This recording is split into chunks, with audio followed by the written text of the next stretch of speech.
Hi, welcome to the Badass Breastfeeding Podcast. This is Diane, your lactation consultant. And I'm Abby, the Badass Breastfeeder, and today's episode is brought to you by Fairhaven Health.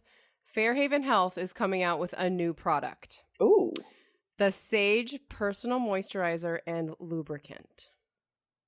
And we'll hear more about that later. And it's also brought to you by Eczema Honey Co. Eczema Honey Co. puts emphasis on high quality and food-grade ingredients known for their revitalizing and skin-loving properties. And I know you're all going to want to hear more about those later. But right now, Diane has our review of the week. I do have our review of the week. And because it's every day is my first day with this computer, I closed it out by mistake. So now I'm bringing it up again. You know, we like to joke that Abby and I have no idea what we're doing.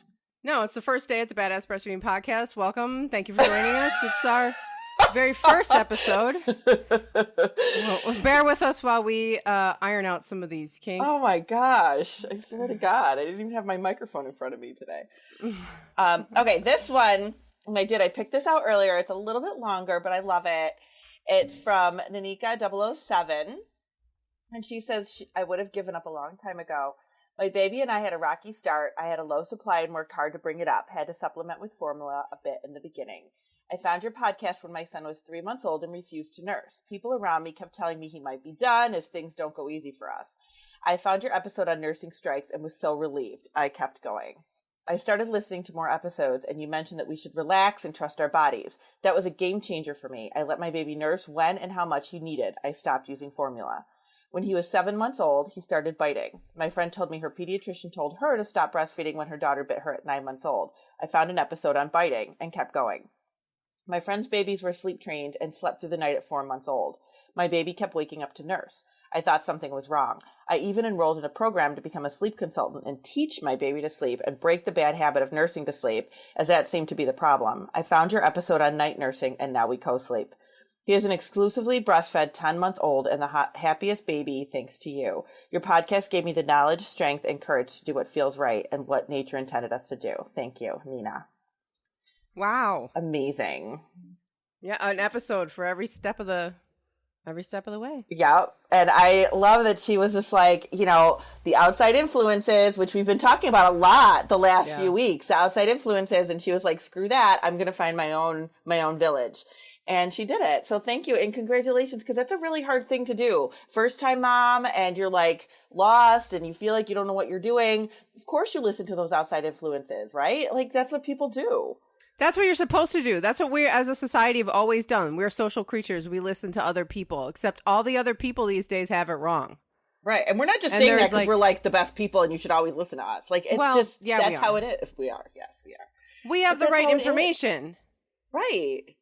I mean, you're going to hear from your doctors and from society and from movies and from your family the wrong information. I mean, okay, sometimes they have the right information. But by and large, this society has it wrong. Exactly. I found this thing the other day. I follow this, I think you turned me onto it actually. Fuck It Diet Culture on Instagram. And it said something about like, don't get nutrition information from somebody who's not a dietitian. And I sent that to my dietitian friend, right? And it's like, it just reminded me of how many times people get lactation information from people who are not breastfeeders, right? How often does that happen? Like daily that happens where people get breastfeeding information and breastfeeding guidance from people who never breastfed in their lives. Or who have zero education in it. And we listen to them.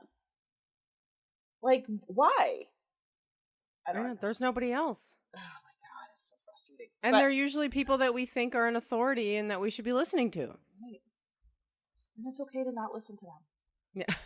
Please don't listen to them. Please don't. We give you permission. But thank you so much, Nina. We love hearing your path of how you came down the line there. So congratulations, and send us your reviews. We love them. We got a couple of really great ones this week and some really great ones that were gave us suggestions on topics for stuff. So we love to hear that too. So put it on iTunes if you can. If you can't, you can send us emails at badassbreastfeedingpodcast@gmail.com. And we'd love to hear from you, because we love it. We love hearing from you. And that's it for today. Well, not totally. Episode's over. Bye. Yeah. No, so let's talk about, so now we're in the middle of a pandemic. Oy. We're winning. We're leading, go America. We're leading the world of the pandemic. We like to do it big. We like to win, so we're doing it right. Winning's important. Yeah. So what we're seeing is a lack, even less breastfeeding support, which there wasn't much to begin with. Now we're seeing it even less. Yeah. And what's the, now we're probably going to see a big fallout from this, right? Oh my God. So I messaged Abby a couple times recently and was just like, I am having trauma over the people that I'm seeing, or the people that are reaching out to me, because they're getting so much just really, really, really bad guidance. They're not being seen at the hospital. If they are, it's very, very quickly. Nobody wants to stay at the hospital because they're too afraid, which I don't blame you, but still, to be discharged 24 hours after major abdominal surgery, I think is just dangerous, honestly. But that's happening. And nobody's getting the help that they need. And then they're going to the pediatrician where they're not getting the help that they need. And none of these babies are feeding well. And mamas can't be seen. It's a mess. It is a mess. And I don't know how to fix it. This is crazy. No, it's a huge mess right now. And people don't want to be at the hospitals, and people are getting discharged really quickly without seeing a lactation consultant or seeing people that they normally would see. And even I think now doulas are allowed back in, right? I think in some places, but not everywhere. And so, some of your support people who would have been there aren't there. And obviously a lot of offices are closed or very limited. And even your office has cut the visits down really low, right? So you don't even have enough time. Right. Yeah. So in my office that I work in, a pediatrician's office that I work in, and I was part-time, very part-time anyway, but still got to see every baby. And then now from March to July, didn't see anybody. It was just phone calls. And then started going in to only see people who wanted to be seen. So they would ask, if there was a new baby, the secretaries making their appointment would ask them, do you want to see Diane? And if they did, then they'll call me and I'll go in and see them. But I used to have an hour to see the patients and see the moms and watch a feed. And now they have it cut down to 15 minutes because they need to whip people out of there, because our protocol that was put out by our state was that there has to be a certain amount of time in between patients. There has to be a certain amount, people can only be there at certain times. You can't have, certain physicals in with new patients. The regulations are crazy and really difficult and changing all the time. So now I'm what am I supposed to do with this family in 15 minutes? And I end up seeing them longer for that because I can't rush them. That's ridiculous. But there's a lot of families that I was not able to see that aren't doing well, or they didn't make it. They stopped breastfeeding because it was just too much, too difficult, too much stuff happening. And, it's just crazy. I've had several patients that ended up being readmitted for blood pressure issues. And it's you got to wonder, is that because they were just pushed out so quickly that they weren't monitored for very long, and then they get readmitted for problems, and then the breastfeeding goes away? There's just so much stuff happening right now. It's a mess. And then so many people reach out to me, from the podcast and stuff, saying I can't get help from anybody right now. Nobody's seeing anybody, nobody's talking to anybody, nobody's, we had one of our hospitals here furloughed their lactation consultants for a while. So there wasn't even any, there was only one lactation consultant that was even working. Mm-hmm. So I don't, that stuff has been going on too, where if you just, people are cut down and they're nurses. They could be just being placed in other places for help. Yeah. And then so people are getting information then from the doctor that they're seeing for a few minutes, or from whoever, and that they're posing questions to, and they're getting answers I pulled up all your messages. Oh my God. Someone told a mom that in order to avoid engorgement, she should wear a really tight bra. It's really dangerous information. It's super, super dangerous. Which that's just can cause, obviously, clogged ducts and mastitis and infections that can be really serious. And how uncomfortable is that? I mean, yeah. And that's just, I mean, what? I know. And she was like, she only told me that because she was like, I'm not doing that. Is that okay? And I'm like, yes, that's crazy. Don't do that. Yeah, like, don't even do that. It's crazy information. Well, thank God she had somebody to ask. Right. And then people are, I mean, there are obviously online consultations, which you're doing, but not everybody is going to, that's not in everybody's routine. Everybody is sort of the norm, what's within our, norm in our society is that you go to your checkups, you go to the doctor's office, you have an appointment. So you go, you're kind of like forced to go. I mean, you're not forced to go, but you have that appointment, so you go. It's not like a natural reaction to be like, oh, let me sign up for this online consultation with this. Because I was even thinking, like, during the pandemic, because I have, like, bad ears. And I was like, what if I get an ear infection and I need, like, a refill on this? And then I was looking and I was like, oh, you can sign up for an online consultation. And I was like, well, I've never done that before. Well, I guess I'll have to figure that out. And then you're holding a newborn, and I can imagine you just be like, oh my God, forget it. It's just too much. Yeah, it's too much. It's too different. It's just, it's everything is, a crisis. And, yeah, so people are not necessarily going to do the online consultations, which I wish they would, but there's just going to be less of that. So there's going to be less support. There's going to be less reliable information out there for breastfeeders. And then you've also got the whole piece of, you don't have the support you need at home either. So you used to be, you had a baby. I remember when I had my twins and, my sisters came over every day, even if it was just to like drink a cup of coffee and hold a baby and talk with me. You know what I mean? Like my sister would come and take my 2-year-old. My mom would come and help clean while I took a nap. Like you can't even do that stuff now. At least you're not supposed to. And a lot of moms, honestly, like don't want people in their home with a newborn just coming home. And it's just like you don't have that help that you used to have, that you could count on before. Right. And then we have leading organizations, the main leading organization in this country, the CDC, saying things like you need to keep a 6-foot distance from your baby, social distance from your newborn. Yeah. So I was reading the other day, I was at my office, at work, and reading some discharge paperwork on a new baby I was getting ready to see. And it had all this, like, part of the discharge paperwork was things that you should do to keep you and your baby safe and healthy. And I, like, took a snapshot of it and sent it to Abby. And I'm like, this is ridiculous.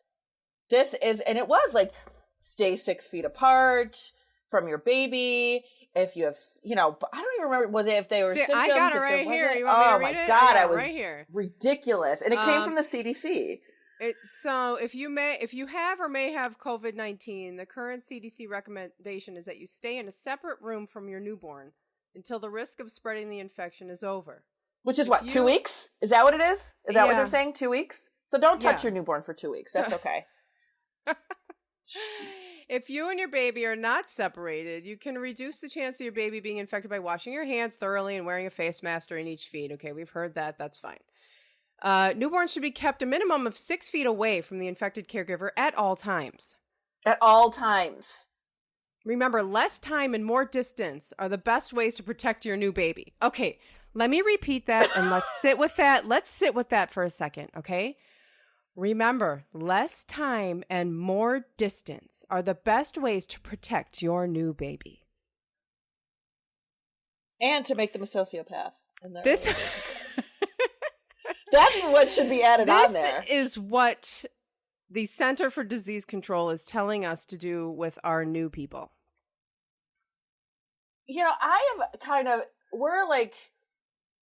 this really started like, in March. It really hit our country a lot, like back in March. And there's a huge ordeal back in March about like, should moms and babies be separated and blah, blah, blah. And there was a lot being said back then. I haven't heard anything in a long time. And I thought we were past it. And when I read this the other day, I was like, are you kidding me? Did they just slip this in and nobody's paying attention? Because I seriously thought we were past this. I thought it was over, that they're saying you don't have to separate mothers and babies. I thought we were over this. I was blown away when I saw this in the paperwork because I'm like, how can anybody even think this is okay? Yeah, I know. It goes on to say, what if your baby has tested positive for COVID-19 or the results are pending? The infant should be isolated at home for 14 days, even if the testing is negative. I don't even really understand what that means. Right. Does that mean nobody comes over? Does that mean everybody, you just put the baby in some kind of incubator in your basement and then just walk away for 2 weeks? Maybe have an automatic feeder like you do for a hamster? I don't know. Like, what happens?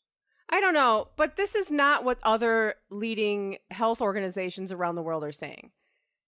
The CDC is the only one that is saying, like, stay away from your newborn.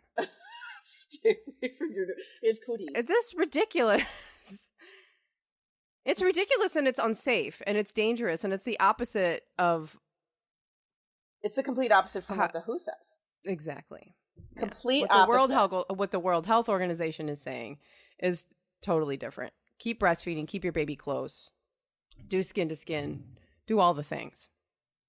Give your baby as much breast milk as possible. This is what we know. These are the facts that we have right now. This is what we know to be protective of newborns. And just think of the maternal baby, child, infant attachment process. It is not healthy mentally, psychologically for mothers or babies to be separated like that. It's not. It is not healthy. And by the way, how biased are these things? I mean, like, okay, this is what I keep thinking about this, like, after the fact. Like, we did this whole episode on, like, bed sharing versus, like, whatever, sleeping in a separate room. And all the CDC's advice to, like, sleep, don't have your baby in your bed, whatever. All this advice is totally geared towards like middle-class white people that have these big-ass houses in the suburbs where, everybody's got their own room. Even the newborn has their own room. Right. Like, this is not how the majority of people live.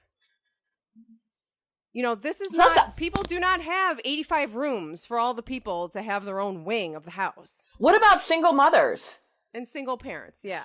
Single parents. What about single parents who are having babies on their own and go home and who's supposed to, if they have to quarantine from their baby for 2 weeks, who's there to help them? Yeah. There's no partner there. You know how many families I've had that have been single parents and they don't, they're doing everything. You can't quarantine them. Keep your baby in a separate room for 2 weeks. Who's going to do that? Who's helping them? Yeah. And quarantine period means that you have room to separate somebody. Not every house has that. Not everyone has this separate wing, stay in the master room with the ensuite bathroom. Like, give me a break. Who lives like that? I mean, I know a lot of people do, but a lot of people don't. Yeah, a lot of people don't. And it's just like, it's the same thing all the time. This advice, all of it is just so centered on like middle-class white America. Well, that's the CDC. It is. But the WHO looks at the world. Right. So it's very, very different. And after we hear from our sponsors, I'm going to say what oh my God, it's that time WHO already? says. And then we'll talk about the difference between WHO and CDC so people understand the difference. Cool. Exciting. All right. Today's episode is brought to you by Fairhaven Health. Fairhaven Health is excited to introduce Sage Personal Moisturizer and Lubricant, the newest product in their vaginal care and comfort collection. Products designed to support vaginal health through every stage of life. Sage is designed to replenish your natural lubrication and provide temporary relief from vaginal dryness. While vaginal dryness is most common in older women, there are a handful of other factors that lead to vaginal dryness. Breastfeeding, antidepressants, some fertility and cancer medications, stress, and even exercise. As with all their vaginal care products, Sage is made without estrogen, parabens, glycerol, or coating oils. Check out Sage and all the other vaginal care products at fairhavenhealth.com. That's FAIRHAVEN health.com.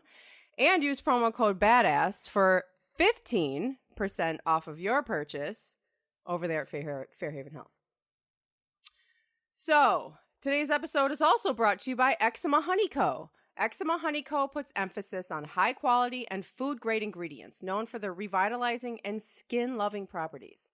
Every ingredient has been selected because of the high quality, and each ingredient serves a specific therapeutic process. Purpose, not process, therapeutic purpose. Eczema Honey Co. does not use fillers of any kind. They developed their products for themselves and for their children. Now they're proud to be able to share these products with the eczema community. They have helped thousands of people clear their eczema with their clean, soothing, and non-toxic lifestyle products. To learn more, visit eczemahoneyco.com, and you can find their products in any CVS store near you. And all of these sponsors and their promo codes can be found at badassbreastfeedingpodcast.com, along with all of our breastfeeding resources, all of our other episodes, and you'll find show notes under each episode with, again, more of the sponsor information and links to further information that we shared in the episode. Everything that Diane and I are talking about today will be in the show notes. And you can also find at badassbreastfeedingpodcast.com information about scheduling your online consultation with Diane, since we know you can't get in with your regular lactation consultant right now anyway. No. And our shout out of the week. Our shout out of the week goes to The Black Course. The Black Course is a full scope lactation and breastfeeding education course made by and for Black people and folks supporting Black breastfeeding. This course is designed to be a prep course for aspiring IBCLCs and breastfeeding counselors. This is the course you've never had but always wanted. This is what they say on theblackcourse.com. From East Coast to West Coast, North to South, hashtag the revolution will be latched, and hashtag Blacktation. So The Black Course can be found on Instagram at The Black Course, Facebook, The Black Course, and blackcourse.com. Sounds super awesome. If you want breastfeeding information that's more focused on the Black breastfeeding experience, whether you're going to be, everybody should take this. Everybody who Sounds is especially, amazing. aspiring to be any kind of breastfeeding support person should take this and just check them out, because that's what we're lacking, is information and support for the Black community. And as we've seen throughout history, they're taking matters into their own hands and offering that. So check them out. Awesome. And yeah. So what about the WHO? So the WHO, and this goes back to, the end of May that this came out from the WHO, and I'm sure that there's something since then, but I found this one and I really liked it. WHO and UNICEF are encouraging women to breastfeed during the pandemic, even if they have confirmed or suspected COVID. While researchers continue to test breast milk from mothers with confirmed or suspected COVID-19, current evidence indicates that it is unlikely that COVID-19 would be transmitted through breastfeeding or by giving breast milk that has been expressed by a mother who is confirmed or suspected to have COVID-19. The numerous benefits of breastfeeding substantially outweigh the potential risks of illness associated with the virus. And they're also saying, too, babies who are exclusively breastfed are 14 times less likely to die than babies who are not breastfed. And inappropriate marketing of breast milk substitutes continues to undermine efforts to improve breastfeeding rates, and the COVID-19 crisis is intensifying that threat. Healthcare services aimed at supporting mothers to breastfeed, including counseling and skilled lactation support, are strained as a result of the COVID-19 crisis. Infection prevention measures, such as physical distancing, make it difficult for community counseling, mother-to-mother support services to continue, leaving an opening for the breast milk substitute industry to capitalize on the crisis and diminish confidence in breastfeeding. Health workers are being diverted to response, and health systems are overstretched. At such a time when breastfeeding can protect the lives of millions of children, but new mothers cannot do it without the support of health providers. And this is being said by UNICEF's Chief of Nutrition. We must more than ever step up efforts to ensure that every mother and family receive the guidance and support they need from trained healthcare workers to breastfeed their children right from birth everywhere. So they are saying, the WHO and UNICEF are saying that breastfeeding is perfectly safe. It has not to date been detected in the breast milk of any mother with confirmed or suspected COVID-19. It appears unlikely that it would be transmitted through breastfeeding or by giving breast milk. So it is perfectly safe to continue to breastfeed. If it's suspected, if you've been, tested, tested, and you're worried, what if it comes back positive? Should I breastfeed between now and then? Yes, absolutely. Continue to breastfeed. It is perfectly safe. They have not found any reason otherwise that you should not be doing that. Breastfeeding is and will be the best thing for your baby and for you during this. It's just bottom line. There's no evidence to show that it's not okay. And separating yourself from your baby for, days is not the best thing for your baby. It really is not. No. And it's not, it's not just like, oh, I don't want to be separated from my baby. Like your baby is supposed to be with you. Like there are consequences for your baby being separated. There's attachment and all kinds of consequences that it's not worth. This is not the best decision. And it's not just separate or not separate. No, there is actual long-term effects. Long-term effects, long-studied evidence that babies need to be with their mothers.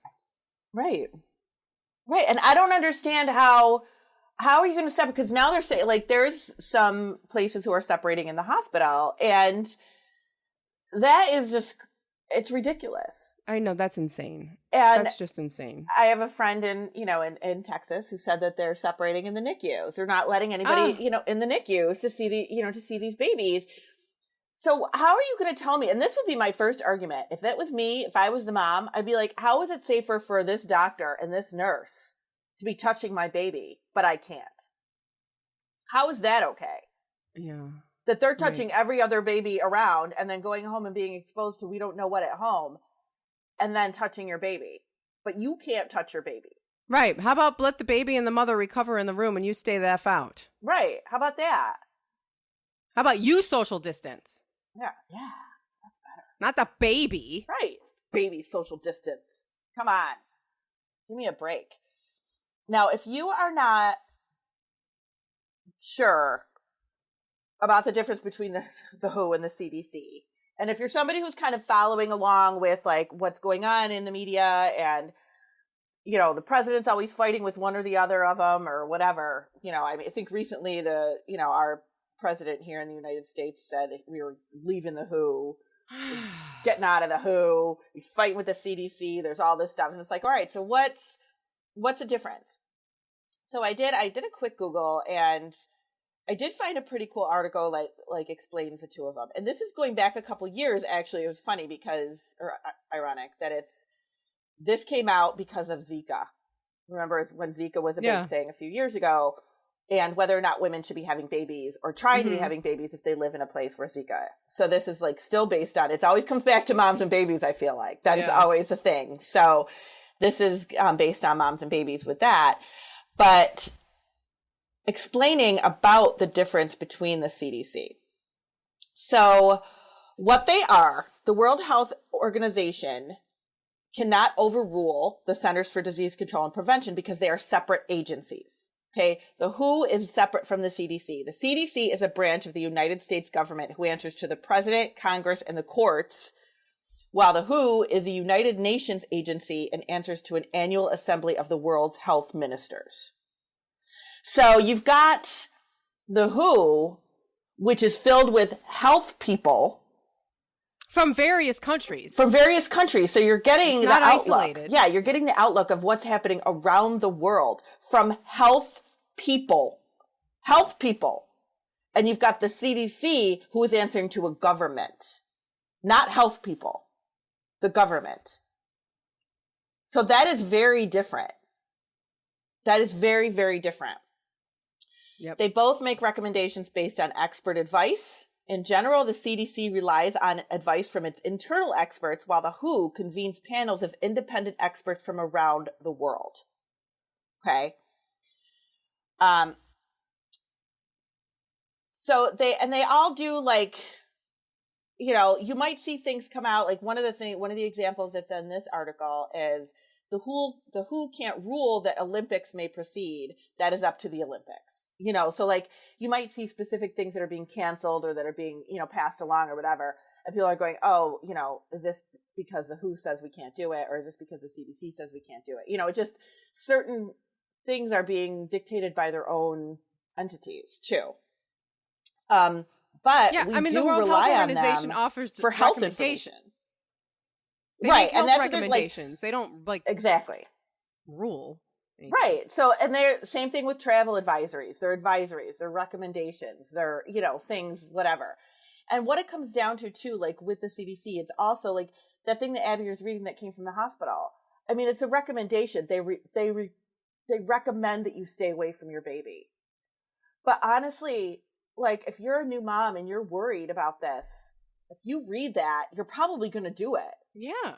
Because you're thinking that it's coming from a legitimate place of concern. And I mean, it is coming from a legitimate place of concern, but it's not realistic. And it's not what everybody else in the world is saying. Well, it's not to do. evidence-based And either. Right. It's not evidence-based at all. Like they're saying, oh, we're worried that this virus is going to spread, which everybody's worried that the virus is going to spread. So keep your baby away from you. There's no evidence that a Mm-hmm. breastfeeding mother is passing this through her breast milk, and that, you know, that the baby is in danger. Right. If there was evidence, I mean, the obviously this virus is new, but if there was evidence about that going on, we would be saying something very different. Right. But the evidence isn't there. This is what the World Health Organization is saying. You know, and the World Health Organization, we're continuing to watch this, we're continuing to test, but the evidence isn't there. And I think one of the other big differences too that we see is that, you know, the United States, their backup is always that, well, we have formula. So that's a viable. And isn't that just the bottom line? That's always the bottom line. Whereas the WHO looks at everything around the world and they're like, formula is not a viable option for many, many, many, many countries because it's not safe, because they don't have good health care, because they don't have clean water. But they're saying in the United States, it's a viable exception. We can use that. We don't need the breastfeeding because we have a safe alternative. And they make billions and trillions of dollars off of formula. Right. Because we all know that breastfeeding and breast milk is the best way to protect your infant against any of these sicknesses. Mm-hmm. When formula comes into play, it's all about money. That's all it is. And the United States is all about money, this capitalist nation. That's all we're doing. That's why restaurants are opening up in the middle of a pandemic. After the experts are like, I don't know. It's like, well, you know, the economy, man, the business. And that's all we I'm keep not hearing. saying I'm not heartless to that. I understand that this is how we operate. Like, I get it. But it's all about money. Mm-hmm. And formula is a product they want to sell and make money off of. And I mean, nobody's thinking about what that is doing to the mother. Right? And the baby. Right. What is this doing to the mom and the baby? And the future of the mom and the baby. We have said it countless times, breastfeeding is not just a way to feed your child. There's way more to it than that. And to say, oh, I had a baby in the middle of a pandemic, I can't breastfeed because of that. I mean, there's no better time to breastfeed. Yeah, right. Than in the middle of a pandemic. This is when you really want to. Yeah. I mean, it's just, no, you can't. It's just unbelievable. So I'm hoping the takeaway for this is that please, if you need breastfeeding help, please try to reach out. Please, you know, find your help. If it's not in your area, you know, please try to find something because, you know, reach out to me or find, if you have friends that have breastfed, that you can talk with them or something, because we just don't want you to feel alone during this time where you can't actively see people for help. We just have to, it's not ideal. And I tell people this all the time, like, it's not ideal, but this whole situation isn't ideal. So we have to do what we need to do to get by. And this is it. I don't want moms having babies and being left going, I don't know what to do right now. And there's nobody to help me. Yeah. Well, so there'll be a link if you want to seek out Diane for an online consultation. We'll have, that's on our website all the time. Yeah. And sometimes people just, have questions, and that's okay. As you heard in our review, like especially if you're a new listener, there's probably an episode for almost anything that you've, been coming across anyway. So definitely like find your good research, evidence-based information. That's what it comes down to. This is for your baby. This is not like, okay, this is something we can just throw away and do it next time. No, this is for your baby. This is important. Yep. Thanks for listening. Thank you. Bye. Bye.